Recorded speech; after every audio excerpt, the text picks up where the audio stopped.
आज की इस वीडियो में हम करेंगे एक कॉन्सेप्ट जिसका नाम है lines parallel to the same line. ये बहुत इंपॉर्टेंट कॉन्सेप्ट है। तो पहले मैं आपको ये कॉन्सेप्ट एक्सप्लेन करती हूँ। एंड एनसीईआरटी बुक में पेज नंबर 101 पर एक थ्योरम है, थ्योरम 6.6। वो इसी कॉन्सेप्ट के ऊपर बेस्ड है। तो अगर आपको ये समझ आ गया तो थ्योरम आप समझ जाओगे। एंड फिर हम इसको अप्लाई करने के लिए कि इसको यूज़ कैसे करना है, इस बात को समझने के लिए एग्जाम्पल नंबर 4 करेंगे। ठीक है, चलो शुरू करते हैं। इसको समझने के लिए एक छोटा सा एक एग्जाम्पल लेते हैं। सपोज़ पहले तो हमें ये समझना पड़ेगा कि दो चीज़ें जब पैरेलल होती हैं तो उससे समझ में क्या आई बात, अब उससे पता क्या चला। फॉर एग्ज़ाम्पल मैंने आपके यहाँ पर एक पोल बनाया, ठीक है, और यहाँ एक और पोल बनाया और मैंने बोला ये दोनों पोल एक दूसरे के पैरेलल है। तो इससे क्या मतलब हुआ इस बात से, आप क्या समझे? ये ग्रीन वाला जो पोल है इस येलो पोल से के पैरेलल है। तो इससे हमें ये समझ में आया कि इन दोनों पोल्स के बीच में अगर मैं डिस्टेंस नापूँ यहाँ से यहाँ तक, या मैं यहाँ से नापती या हम यहाँ से नापें, कहीं से भी नाप लो, डिस्टेंस हमेशा बराबर आएगा। ठीक है, तो ये डिस्टेंस इक्वल रहेगा थ्रू आउट, कहीं से भी मेजरमेंट कर लो। इस बात को समझने के लिए हम एक और पोल बनाते हैं जो थोड़ा सा टेढ़ा है, सीधा नहीं है, ऐसे है। ठीक है, ये टेढ़ा हो गया, हवा आ रही थी एंड ये थोड़ा सा टेढ़ा हो गया, रेड वाला। तो अब देखो, अब अगर हम कहते हैं कि येलो एंड रेड पोल के बीच में डिस्टेंस मेजर करेंगे, जब मैं यहाँ से मेजर करती हूँ तो ये अलग है, और जब मैं यहाँ से मेजर करती हूँ तो देखो डिस्टेंस थोड़ा और कम हो गया, यहाँ से किया तो अलग है। तो इसका मतलब इक्वल डिस्टेंस नहीं है। तो पहली बात तो ये हुआ कि पैरेलल से हमें पता चला कि उन दोनों के बीच में बराबर डिस्टेंस रहता है। ठीक है, और अगर वो पैरेलल नहीं है तो डिस्टेंस बराबर नहीं होगा। ठीक, तो इसको मैं लाइंस में भी दिखा देती हूँ आपको ड्रॉ करके। ये दो पैरेलल लाइंस नहीं हैं, और मैं इन लाइंस के नाम भी रख देती हूँ, L और M। L is not parallel to M, वो दिखाई दे रहा है आपको। ठीक है, देख के भी समझ सकते हो। बट अपने एक और लाइन बनाई N और हमने बोला L is parallel to N। तो जब L और N पैरेलल होते हैं तो ये डिस्टेंस हमेशा बराबर रहेगा L और N के बीच में, कहीं से भी मेजरमेंट कर लो आप। ठीक है, बट जब L और M की बात करेंगे तो ये डिस्टेंस देखो चेंज हो रहा है, छोटा बड़ा हो रहा है। ठीक है, ये क्लियर हो गया। अब हम देखते हैं lines parallel to the same line. इससे क्या मतलब हुआ कि हमने फिर से एक पोल बनाया। ठीक है, इस बार मैं तीनों पोल्स सीधे बनाऊंगी और आपको एक छोटी सी बात बताऊंगी, फिर आपसे क्वेश्चन पूछूंगी। ठीक है, एक रेड पोल है, एक ग्रीन है और एक येलो है। ठीक है, आपको ये दिया हुआ है कि रेड और ग्रीन पैरेलल है आपस में, और ग्रीन और येलो भी पैरेलल है। ठीक है, तो इससे हमें क्या पता चला कि ये डिस्टेंस हमेशा इक्वल रहेगा और ये डिस्टेंस भी हमेशा इक्वल रहेगा। क्वेश्चन है, अब आपके लिए क्वेश्चन है, क्या is red parallel to yellow?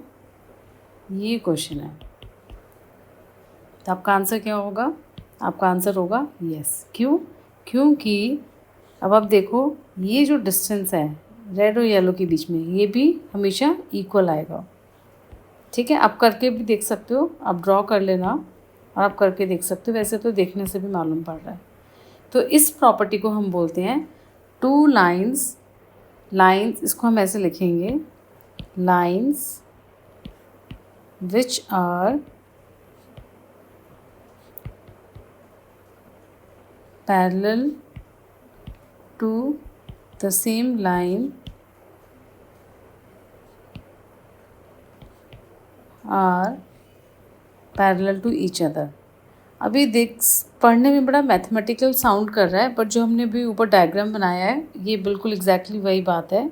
अब देखो कैसे इन्होंने बोला, lines which are parallel to the same line. यहाँ पे इससे मतलब क्या हुआ कि रेड वाला जो है, ये रेड वाला ग्रीन को पैरेलल है और येलो वाला भी ग्रीन को पैरेलल है। तो red and yellow are parallel to the same green one, ठीक है। उसके बाद इन्होंने बोला, अब वो दो लाइंस यानी कि जो ये रेड था और ग्रीन था, they both are parallel to each other. तो देखो हमने यहाँ पे ये किया ना कि ये एक दूसरे को भी पैरेलल हो गए, ये बात भी हमने की। तो यहाँ पर बस यही बोल रहे हैं, lines which are parallel to the same line. अब इसको हम मैथमेटिकली बना लेते हैं कि हमारे पास दो लाइंस हैं एल और एक और लाइन है एम। दोनों लाइंस, एक और लाइन एन है उसको पैरेलल है। ये जो दो लाइंस हैं एल और L is parallel to N and M is parallel to N, यानी कि ये दोनों लाइंस एक ही सेम लाइन को पैरेलल हैं। तो अब ये जो दो लाइंस हमारे पास आई एल और एम, ये भी आपस में पैरेलल हो जाएंगी। ये है इसका मीनिंग, समझ गए आप। तो आपको ये स्टेटमेंट बोलने आनी चाहिए, लिखने आनी चाहिए, क्योंकि जब आप क्वेश्चन सॉल्व करोगे रीजनिंग में ये लैंग्वेज आपको यूज़ करनी होगी। Lines which are parallel to the same line, they are parallel to each other, ठीक है। इस लॉजिक को हम यूज़ भी करेंगे और इस लॉजिक को हमें लिखना भी होगा सॉल्यूशंस के अंदर रीजनिंग के समय। तो अब हम करते हैं एग्जाम्पल नंबर 4। वहाँ पे हम इसको यूज़ करेंगे और देखेंगे ये कैसे काम आती है हमें क्वेश्चन सॉल्व करने में, ठीक है। चलो क्वेश्चन पढ़ते हैं। यहाँ बोला है P Q is parallel to R S, ठीक है। तो हमारा पी क्यू है इधर और आर एस है इधर, ये दोनों लाइंस पैरेलल हैं। और एंगल एम एक्स क्यू यानी कि ये वाला एंगल ये दिया हुआ है हमें 135, and angle M Y R यानी कि ये एंगल हमें दिया हुआ है 40 degrees. Find X M Y, हमें ये वाला एंगल फाइंड आउट करना है, एक्स एम वाई, ठीक है। ये हमें निकालना है। तो हमें अपना गिवन पता है और टू फाइंड आउट भी पता है। तो इसको करने के लिए हम कंस्ट्रक्शन करेंगे और वो ये इस तरह से होगी कि हम एक लाइन ड्रॉ करेंगे यहाँ से एम के थ्रू, ठीक है। ये जो लाइन होगी ऐसे ड्रॉ कर देंगे हम। ये लाइन मैं यहाँ लिख देती हूँ, हमें ऑलरेडी गिवन था P Q is parallel to R S, ठीक है। अब हमें क्या करना, हमने कंस्ट्रक्शन में क्या किया, हमने ड्रॉ करी एक और लाइन, इसका नाम रख देते हैं L. Draw L parallel to P Q. अब यहाँ ध्यान से देखो, जो अभी हमने प्रॉपर्टी पढ़ी उसके अकॉर्डिंगली आर एस जो है पी क्यू के पैरेलल है और एल जो है वो भी पी क्यू के पैरेलल है। इसका मतलब जो ये आर एस और एल है ये दोनों एक ही लाइन के पैरेलल हैं, तो ये दोनों आपस में भी पैरेलल हो गए। तो हम लिख सकते हैं सिंस,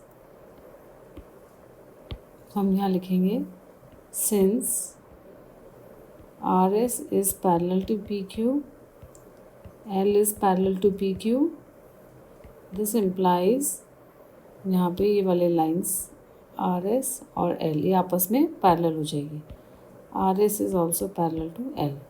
यहाँ हम ब्रैकेट में वो रीज़न लिखेंगे जो भी हमने प्रॉपर्टी पढ़ी, lines parallel to the same line are parallel to each other, ठीक है। तो अभी तक हमने ये करा कि हमारे पास अब 3 पैरेलल लाइंस आ गई जो एक दूसरे को पैरेलल है। अब आपने अपना फोकस कहाँ रखना है, अब आप क्या करोगे, आप इस एंगल को और इस एंगल को देखो। ये दोनों एंगल्स जो हैं आपके, ये वाला एंगल और ये वाला एंगल, ये दोनों एंगल्स को इंटीरियर एंगल्स हैं on the same side of the transversal, यानी कि ऐसी कोई सिचुएशन है कि दो पैरेलल लाइंस हैं और यहाँ पर ये दो एंगल्स बन रहे हैं, ठीक है, ये दो एंगल्स। जब ये ऐसे वाले एंगल्स होते हैं, interior angles on the same side of the transversal, तो ये क्या होते हैं, सप्लीमेंट्री। आपको अपनी सारी प्रॉपर्टीज़ याद रखनी है। तो हम यहाँ पे क्या करेंगे, मैं इन एंगल्स का नाम रख देती हूँ, एंगल 1 और ये एंगल 2। नाउ हम लिखेंगे, जब भी हम ये वाली प्रॉपर्टीज़ यूज़ करेंगे, हमें हमेशा एक हैबिट बनानी है कि हम लाइंस, पैरेलल लाइंस मेंशन करते हैं और ट्रांसवर्सल का नाम भी मेंशन करते हैं। तो हम बोलेंगे P Q is parallel to line L, X M is the transversal. तो हम बोलेंगे P Q is parallel to L, X M is the transversal. आपको हमेशा बताना है कि कौन सी पैरेलल लाइंस है और कौन सा ट्रांसवर्सल है। फिर आप लिखोगे angle 1 plus angle 2 is equal to 180 degrees. Bracket में रीज़न लिख दोगे, क्या, को interior angles on the same side of the transversal. अब देखो फिगर में वापस जाओ, एंगल 1 की वैल्यू 135 डिग्री है और 2 फाइंड आउट करना है। तो आप सब्स्टिट्यूट कर दो, 135 degrees plus angle 2 is equal to 180 degrees. तो आपके पास रिजल्ट क्या आ गया, 180 minus 135। This becomes how much, ये आपके पास आ गया 45 डिग्रीज़, ठीक है। तो एक तो ये 45 डिग्रीज़ आ गया आपके पास, एंगल 2। अब वापस से फिगर में जाते हैं और इस बार हम इस एंगल पर और इस एंगल पे फोकस करेंगे। इसका नाम रख देते हैं 3 और इसका नाम रख देते हैं 4। तो अब हम देखेंगे हमारी पैरेलल लाइंस कौन सी हुई, एल और आर एस, ये वाली और ये वाली पैरेलल लाइंस हैं। एम वाई हमारा ट्रांसवर्सल है। तो हम लिखेंगे R S is parallel to L, M Y is the transversal. ये आप फिगर से लिख सकते हो, ठीक है, ओके। फिर से एक बार देख लेते हैं, पैरेलल लाइंस कौन सी हैं, आर एस और एल, ट्रांसवर्सल कौन सा है, एम वाई, ठीक है। अब एंगल 3 और 4 में क्या रिलेशनशिप है, ये ऑल्टरनेट इंटीरियर एंगल्स हैं। एंड ऑल्टरनेट इंटीरियर एंगल्स का क्या रिलेशनशिप होता है कि वो इक्वल होते हैं वैल्यू में। तो हम लिखेंगे angle 3 is equal to angle 4, bracket में आ गया ऑल्टरनेट इंटीरियर एंगल्स, ठीक है। अब फिगर में देखो 3 की वैल्यू आपको ऑलरेडी पता है 40 डिग्रीज़ है। तो आप यहाँ पर डाल दोगे angle 4 is equal to 40 degrees और ब्रैकेट में लिख दोगे because angle 3 is equal to 40 degrees, ठीक है। तो अब आपके पास एंगल 4 भी आ गया। अब हमें निकालना क्या था, हमें फाइंड आउट करना था एक्स एम वाई, ठीक है। और एक्स एम वाई जो है वो किसके इक्वल है, 2 + 4 के इक्वल है अकॉर्डिंग टू द फिगर, ठीक है। तो हमारे पास आ गया angle 2 X M Y is equal to angle 2 + angle 4 and angle 2 की वैल्यू है 45 डिग्रीज़ और 4 की है 40 डिग्रीज़, ऐड करा तो 85 डिग्रीज़। सो ये आपका फाइनल आंसर हुआ। समझ में आया? चलो अब हम नेक्स्ट वीडियो में एग्जाम्पल नंबर 5 करेंगे। एग्जाम्पल्स अगर आपको क्लियरली समझ में आते हैं तो एक्सरसाइज आप पूरी खुद से अटेम्प्ट कर पाओगे, इसलिए हम एग्जाम्पल्स को ज़रूर करते हैं, ठीक है।